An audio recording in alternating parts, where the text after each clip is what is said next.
Sono stati 60.477 biglietti venduti alla 79esima Mostra Internazionale d'Arte Cinematografica di Venezia, rispetto ai circa 56.000 del 2019, già in un'edizione record del festival pre-pandemia, un aumento quindi del 6% sui biglietti, mentre 12.000 sono stati gli accreditati.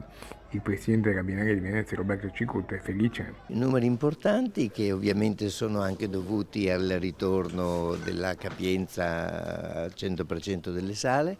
Diciamo che il confronto lo facciamo con il 2019, che era già stata una mostra record, e su quella mostra abbiamo un aumento intorno al 15% di presenze, fra biglietti venduti che sono aumentati e diciamo che gli accrediti e abbonamenti che sono aumentati, gli accrediti sono leggermente diminuiti. Un bilancio suo di questa edizione? Grandissima presenza artistica con contenuti che riflettono la nostra contemporaneità storica. Qualche problema si è invece verificato soprattutto nei primi giorni nel sistema di prenotazione. Le nuove tecnologie sono straordinarie, ma prima di essere lodate vanno sperimentate sul campo. Tutto quello che avevamo fatto lavorando a tavolino ha poi dimostrato qualche defiance nel momento in cui, per esempio, invece dei 500 accessi minuto che avevamo ipotizzato, sono stati 1400.